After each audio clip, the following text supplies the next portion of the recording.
Why throw fireballs? So we just discussed where to throw fireballs offensively. Well, why do we throw fireballs offensively? Well, we throw fireballs offensively because of these 5 points that I've listed, and I'll go over them one by one.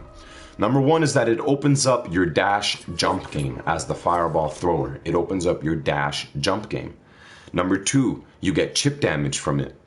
Number three, you get meter build from your fireballs. Number four, opponent has to think about it in their game plan. You can use it to make them play your game, not the rhythm of their game. And number five, understand your opponent's patience level immediately. How fast can you make them crack with your fireballs? All right, I got it. He's impatient because he dashed, he got hit, he jumped, something. He did some sort of move to go around the fireball. That's the last one, but let's start from number one.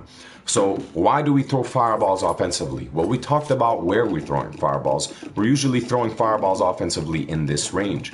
Well, if we're throwing fireballs in this range, it opens up our dash game. Number one, it opens up our dash game. Number two, it opens up our jump game. But let's talk about number one, our dash game. Why does it open up our dash game? Because if we're throwing fireballs from right here, right? If we're throwing fireballs from right here, they're so preoccupied with, what do I do? Do I have to jump? Do I press that furthest button and potentially get whiff punished? How many more fireballs is he going to throw? What if I just need to block? What if I just need to do this? What if, V-skill, blah, blah, blah. While they're thinking about all these things, or you just do this. Bam. Again, while you establish some sort of fireball game, that's when your dashes come to play. That's when your dashes are more effective because they're so focused on when's the next fireball, where is he spacing himself. And the beauty is that when you're throwing fireballs in that furthest poke range, when you're throwing fireballs in that close range, look at where you're at after you dash. See that? When you're throwing fireballs in this range where you're supposed to throw those offensive fireballs a little further, you're dancing in this range because you don't want to get hit by the crush counter. You're dancing in this range, throwing the fireballs, you're dancing, you might get a little closer, you're dancing in this range, and then bada bing, dash throw. Because they're so focused on the fireball, they're so focused on what to do. Now, Street Fighter V is a relatively random game in where people are just pressing buttons in neutral. And sometimes you're going to get hit. Sometimes you're just going to get hit out of that dash and think that, man, what if my conditioning was not proper? Well, two things. Maybe it was your conditioning that you didn't do it well enough, or it was just your opponent not learning after getting hit by 3 fireballs in a row that you should stop pressing buttons and you dashed and you got hit. Either way, don't let it discourage you. Definitely don't let it discourage you. I'm a big supporter, I'm a big believer of if you do something and it doesn't work out, do it one more time in a different time setting. Like, don't do it immediately, but do it again in the set to see is your opponent actually paying attention to it, or did he just get lucky that one time? And that gives you the ability to condition better and to understand your opponent. So when you're throwing these fireballs right here, it opens up your dash game. Bam, I'm right in front of you now. What are you gonna do? And their natural human reaction is to like, oh crap, he just dashed at me. Tech the throw. And that's when you can get a bam into bam. That's when you get these. Bam, bam, bam. Because you got the counter hit confirmed because they tried to tech the throw. So you get that. You get that. Bam, bam, you're establishing it. You're establishing some sort of fireball game. Then it opens up the dash. You want them to be frozen. Once you see that my opponent is frozen, and by frozen, you'll be able to tell. You'll be like, there's just this tell when your opponent freezes up because he's blocking fireballs. So once that moment is there, you have to take that opportune moment, dash and attack. And dashes are very strong in this game. Also, alongside the dash, it makes your jump game work. It makes them not so focused on the air. Because you're throwing fireballs, they're naturally going to be thinking about, man, he's hitting me on the ground. He's throwing fireballs on the ground. He's dashing on the ground. He's playing on the ground. He seems to be impenetrable on the ground. You know? He's impenetrable on the ground. You know? So, you establish the fireball. You establish the fireball. Establish the fireball. Right? And then bam, random dash. And then next time he's like, oh shit, is he gonna dash again after the fireball? Wow. You know? I just have the opponent set to all block, but it opens up that game. Now think about this. Your opponent is going to be thinking about, well, this guy is advancing towards me with fireballs. I have to think about how to beat the fireball. Then randomly he can just dash me at any moment, or he could just choose to jump. And the beauty is that the dash and the jump are exactly at the same place. It's in this range where you're throwing those offensive fireballs. Where the dash and the jump, where you're going to dash and where you're going to jump is at the same exact range right here. Because you're throwing fireballs at this range, because you're throwing these fireballs, right? You're going to be, your dash is most effective in this range. Bam, right there. Bam, right there. And your jump is also very effective in this range. Bam, right there. Bam, right there. You could even make it ambiguous as hell. You know? Bam. Dash or jump or fireball. Now think about the layers that he's thinking about. Think about how many layers he's thinking about. And by the time he's thinking about it, you're already here. You know, you're already there. You're already advancing. And that immediately tells you like, oh man, like maybe my opponent's a little slow. Okay, so next is that clearly it gives you chip damage. Now we can't really see because of the camera, but it does pretty good chip damage. You could test that out yourself. You could go in your training mode and you could throw these fireballs and see that it does chip damage. Now why is chip damage important? Chip damage is important because you're gaining the life lead. The number one thing is that you're gaining the life lead. So even though you're not hitting them, you have the life lead.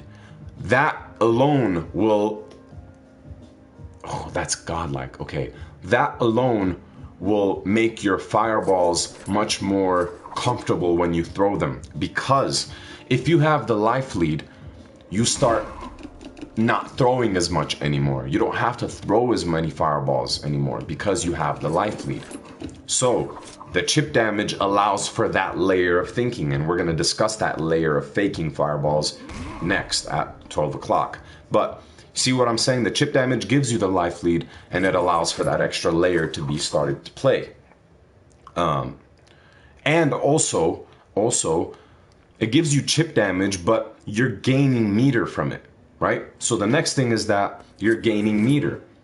Well, meter is so important in this game, is it not? I mean, you need a character that has those random EX things to kind of throw out. Even if it's an EX fireball. EX fireballs are very strong in this poking range. So you want to have bar. You want to build it as fast as you can for your defensive options as well. If you're a Shoto, somebody throwing fireballs, you most likely have a reversal. Okay. You build the meter by throwing fireballs. Right? You build meter by throwing fireballs, but you also build meter if the fireball is blocked. So by throwing fireball, you gain a little bit of meter right there. Look at that. You're building meter, you're building meter, you're building meter, right? But what if they block it? Look at the difference. You build meter that much faster. So throwing fireballs gives you that meter build on top of that chip damage. So you wanted to also make them block it. And if you do hit them with the fireball, if you do hit them with the fireball, bam, that also gives you that meter, that chunk of meter right there. Okay, so it establishes the meter gain as well. Set the opponent to all block. So that's the key right there, that range opens up your dash jump, that range gives you the chip damage, that range gives you the meter build. Okay, number 4 is that opponent has to think about it in their game plan. You can use it to make them play your game, not their rhythm, but yours. Okay, when I say It forces them to think about your gameplay. It forces them to play your game. It forces them to play on your rhythm, not theirs. So oftentimes when I play Street Fighter or when I'm watching people play Street Fighter, I notice that once the game, like, it's very easy for me to immediately tell, do I have control of the match or does my opponent have control of the match? That's key. That is very, very, very, very key into you being confident and very key into you winning.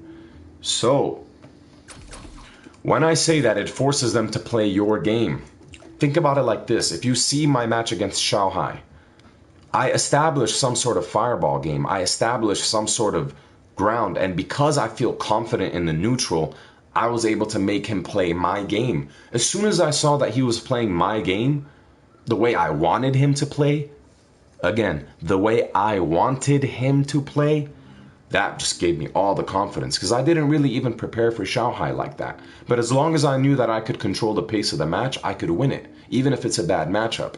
So, the fireball game in this range forces them to start thinking about those defensive options that they have, right? As we talked a little bit earlier, they have to think about forward roundhouse, they have to think about jumping, they have to think about blocking, they have to think about resetting the neutral. They just took some chip damage. How are they going to get back in on you? How are they going to open you up? They're still getting pressured. While they're thinking about all of that, they just got dashed on, they just got jumped on, they don't know what's going on. So now they are naturally what? Playing your game. You're forcing them to think about all of these things. And these are just 10 things that I just quickly thought of. But you could manipulate it in so many ways where their brains are just like, what do I think about? What's going on right now? By the time they think about something, it's game over, round over. Then you're just like, man, this guy's just playing my game. He's not thinking as fast as I am. He doesn't have the options covered as fast as I have the options covered. So, you force them to play your game. You force them to move the way you want them to move. You force them to deal with it. Now, instead of you being the one that's getting pressured, you're the one that's doing the pressuring. Instead of you dealing with the bad matchup, you're the one that's in their head, you know? Certain characters, like I said earlier, are going to find a way to get past your fireballs. I mean, like I said, fireballs are very risky in Street Fighter V. They're not as strong as they were in ST or in Street Fighter 4. Even though there was focus attacks in Street Fighter 4, I still believe that Street Fighter 4 fireballs were much better than Street Fighter 5. But yeah, anyway. So it forces them to play on your rhythm. Once you get your opponent to play on your rhythm, then opening them up becomes easier. Being comfortable in neutral becomes easier. You don't have to take as many risks in neutral because it just becomes easier. You get to see how fast is my opponent even thinking? Like, are they even on the same pace as I am? And if they're not, if they're just balls out crazy, then you just like, all right, at this point, I don't even need to throw fireballs because this guy's a nut. You know, let me use this as an example. So let's say you are trying to establish like, okay, I want to make you play my game. Well, what if after one fireball from this range, the guy just jumps? What does that tell you? This guy's not even ready to play some sort of neutral game. He's not even ready to establish anything. He just blocked one fireball and his initial instinct was to jump at me. And I got hit, but that shouldn't discourage me. That just tells me, okay, well, I guess I shouldn't maybe throw as many fireballs because this guy seems to be nutty. So if that's the case, I'm just going to dance in this range. I'll throw one fireball and then, oh, okay, you jumped, crosscut, bam, you know? So you could use an offensive fireball with a defensive mindset as well.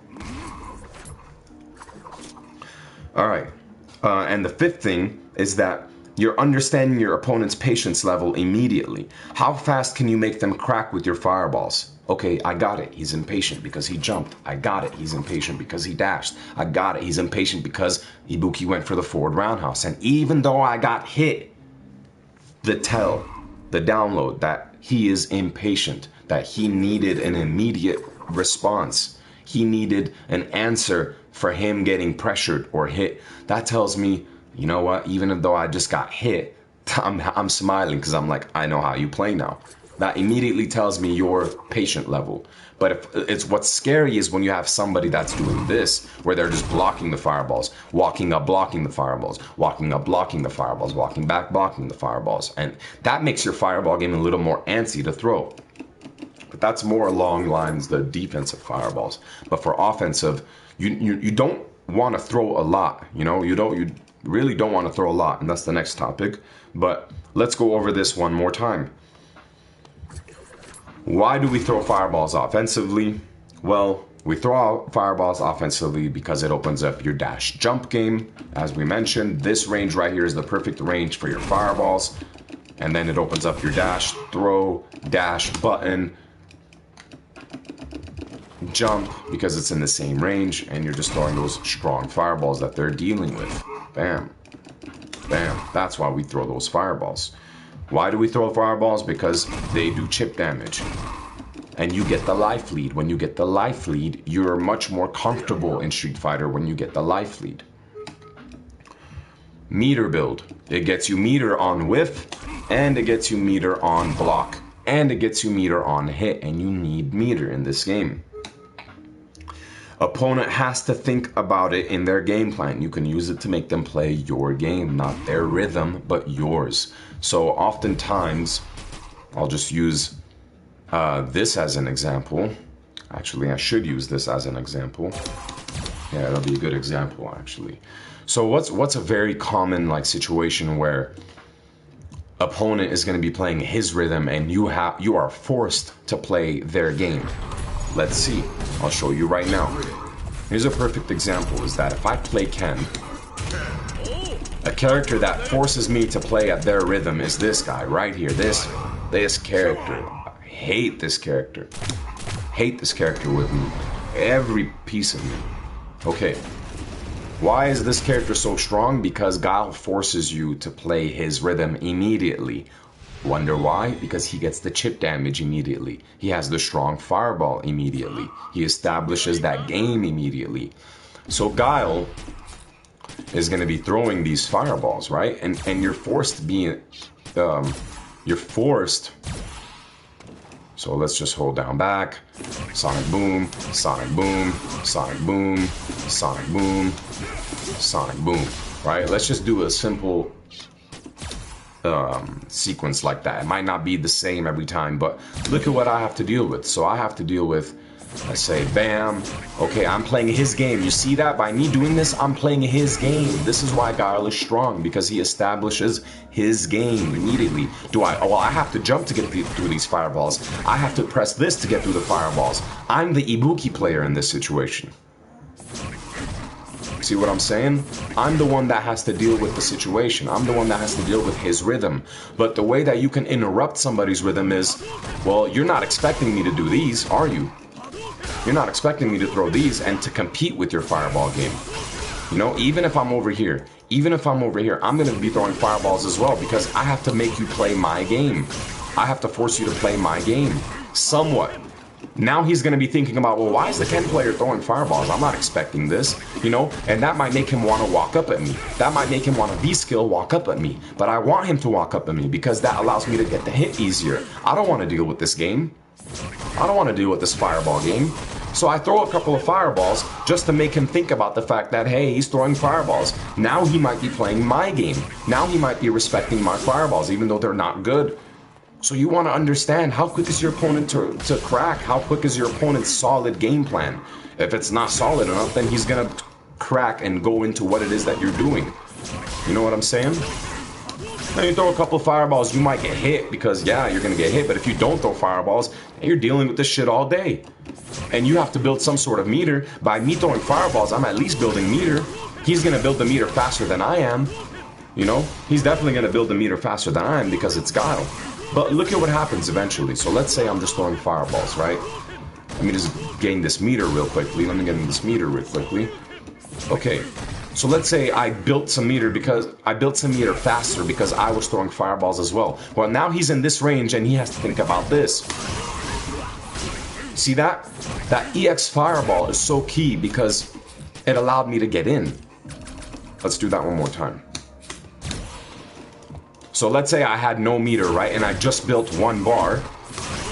Now I have the advantage. Bam. You see that? So you want to throw fireballs. You want to establish some sort of like, hey, I'm not just going to play your game. You have to also play my game. That's what I meant by that. You want them to play your game as well. Now let's go back to Kuma Ibuki. And like I said, last thing is that it helps you understand your opponent's patience level immediately. How fast can you make them crack with your fireballs? If you're throwing those offensive fireballs, when I say that it helps you understand your opponent's patience level, if you think back a couple minutes ago, I said, well, after 1 fireball, the Ibuki player jumped. Well, when I mentioned you throwing the fireball, the first thing that you have to do after throwing the fireball is what? I'm paying attention to what exactly you're doing after you get hit or after you block the fireball. That allows you to understand my opponent's patience level. After they just blocked the fireball, after they just got hit with the fireball, what exactly did they do? Did they remain in the same position? Did they walk back a little bit? Did they walk forward a little bit? Did they press a button? Did they jump? Those 5 things, those immediate 5 things is what you have to think about. Did they stay in the same position? Did they walk back a little bit? Did they walk forward a little bit? Did they jump? Did they press a button? Those 5 things are the immediate things that you need to be thinking about. Now, they could do like a special move or a V skill or whatever, but if you keep those 5 things in your head immediately, you get a sense of what it is that your opponent's doing. If your opponent is just staying there, it could tell you that, okay, he's just staying there. Maybe I could throw another one. If your opponent's walking back, that tells you that I'm going to be able to walk forward more and apply more pressure. That gives me the ground. If your opponent's walking forward, that tells you to ease up a little bit on the fireball because he's walking at me and he could press a preemptive button. If he's jumping, that tells you that my opponent kind of cracked. Even if he walks forward, it kind of tells you that he's still edging on to want to get the hit. If he jumps, he cracked, he's wanting to get hit on me after 1 fireball, okay, you might not be as mentally strong as I thought you were. If he does a button, alright, you clearly don't know how to press buttons and you're just getting hit. Why should I be afraid of you? My neutral is better than you, so I'm more confident in neutral. That all comes down to the confidence of how you're playing. So that's why we throw fireballs in this range and just offensively.